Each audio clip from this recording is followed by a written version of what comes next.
would you do if you were the biggest idol in the world, but chose to disappear without a trace? Not for a break, not for a secret project, but for something that would never even be reported. This wasn't just a trip. This was the lonely journey of a man who had always been known as a star. And for the first time, the world finally knew who Jungkook really was. July 31st, 2025. Incheon Airport was bustling with people as usual. No special events. No idol schedules announced. But that day, there was one figure who made time seem to stop for a moment, if only for a few discerning eyes. Jungkook. No makeup. No manager. No security. Dressed all in black. Backpack in hand. Face covered by a mask and hoodie.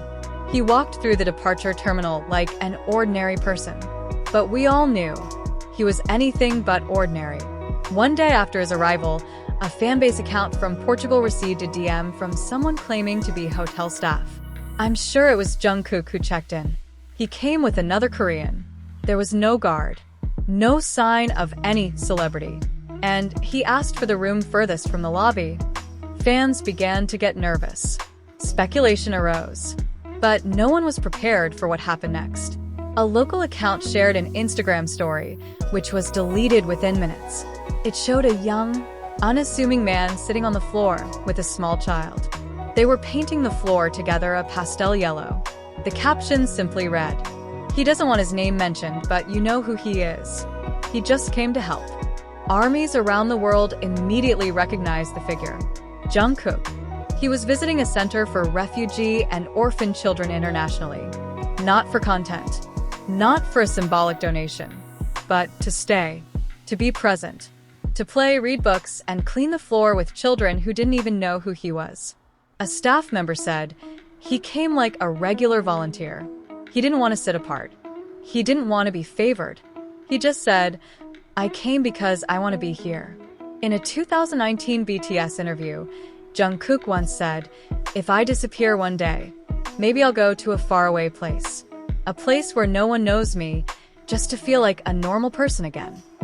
Many took it as a joke or a typical idol poetic response. But today, those words were no longer just a quote. They were a small vow he kept to himself.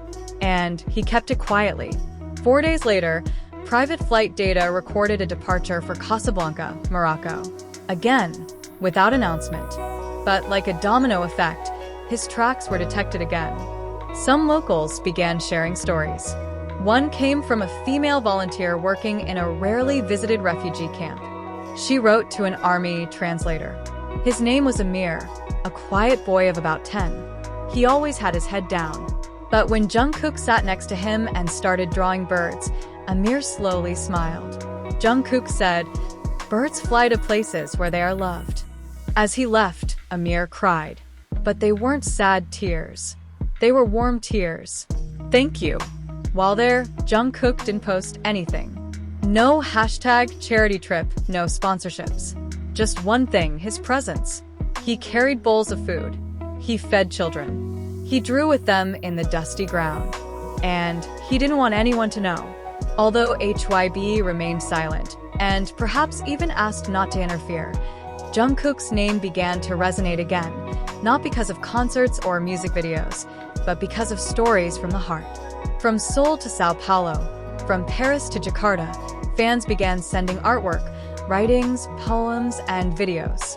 The hashtag Jungkook the Human trended in over 70 countries. August 10th, 2025. Jungkook returned to Korea. No reporters were waiting. No welcome. Just a few fans stood silently at the arrival's gate, respecting the quiet. He walked slowly. He didn't say much. But everyone who saw him knew he had returned a different person. He didn't carry a suitcase full of things. He brought a calm. Not an idol returning, but someone more whole, more human. But even though it was all over physically, something from that trip stayed with Jungkook. Not souvenirs, not photos to share on social media, but something much deeper, a serenity that couldn't be bought or manipulated. People might see the same face, the same familiar smile, but there was a different look in his eyes. It was as if he had seen a side of the world that had never been seen on concert screens or in recording studios. A side that was fragile, lonely, and sincere. A place where love wasn't measured by applause and kindness didn't need to be named. Upon arriving in Korea, he went back to his normal life, as if nothing had happened. He didn't talk about Lisbon, didn't discuss Casablanca. There were no exclusive interviews, no documentaries. He was simply the Jungkook the public knew. But behind the scenes, his staff and those closest to him began to notice a change. He was calmer, more attentive, and far more aware of his surroundings. No longer rushed, no longer starstruck. He seemed to have found a home within himself. What Jungkook accomplished in those 2 weeks will likely never go down in K-pop history as a major achievement. There will be no trophies. There will be no headlines proclaiming bestseller, world record, or most anticipated comeback. But what he achieved was something rarely touched upon by those at the pinnacle of fame: recognition as a human being, not as a brand. And that's what makes this story far more important than anything he ever did on stage. In his silence, he spoke. In his absence from the entertainment world, he was present in a world that had long been overlooked. The children he met may not have known they were in the presence of a global superstar. They only knew that there was someone willing to sit on the floor with them, draw, laugh, and hug them like old friends. And perhaps that's the purest form of love, one that isn't wrapped up in ulterior motives, isn't broadcast for popularity, but simply born out of a desire to give. Some time after that, a painting went viral among ARMY.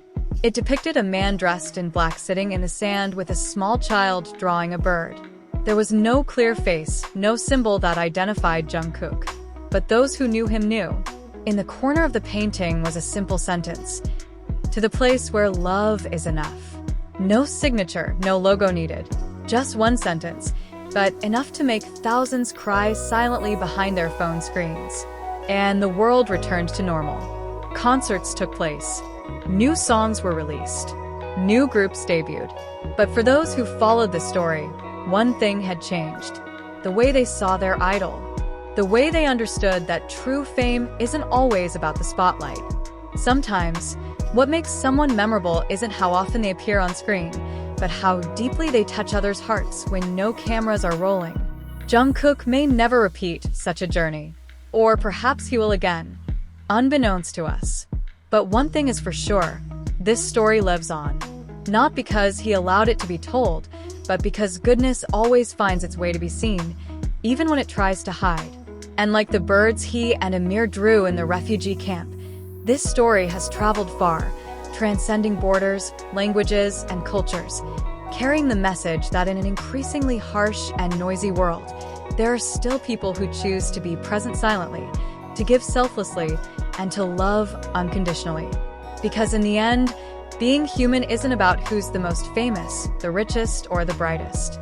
Being human is about being there for others, especially when no one asks.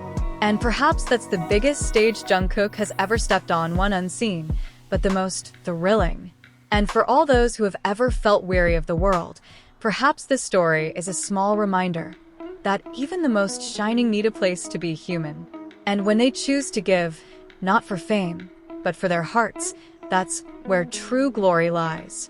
Jungkook never intended for the story to be known. But now the world knows. Not because he told it, but because love can't be buried forever. It will always find its way. And all of us, watching from afar, can only learn one thing. Not from his prowess on stage, but from his meaningful silences off it.